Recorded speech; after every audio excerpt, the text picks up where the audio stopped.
To embed video in an HTML5 document, we can use the video element. Inside the element, we can set various attributes. First, we can set the width and height using fixed dimensions or percentage. In this example, we have the width set to 600 pixels. So you can see that the video width stays at 600 pixels regardless of the browser window size. If we set it to 100%,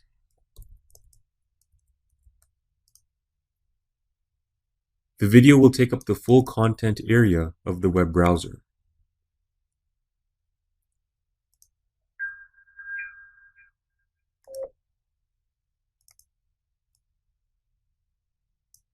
We can use the controls attribute to specify if we want the user to be able to see the control menu.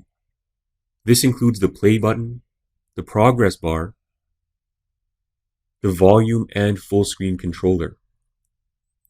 If you do not want the controls, simply remove the controls attribute. And after saving the file, you can see that the controller is no longer there. Remember to add an autoplay attribute if you remove the controls. Otherwise, the video will not play automatically and your user will have no way to play the video. So I'll save the file and refresh, and you can see that the video now starts automatically.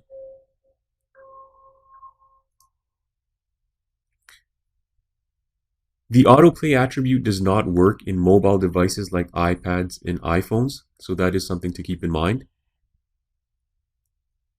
The video element requires that we specify the source of the video. We've included a demo video you can use in the downloads folder corresponding to this lesson. Just make sure that you place the video in the same directory that you've saved this HTML file into. The video is titled ya.mp4. Next to the source, we've specified the video type. And underneath the source tag, it's a good idea to notify the user if their browser does not support the video tag. That way they'll know to update their browser. And lastly, close the video tag. And so as you can see, it's fairly easy to work with this element.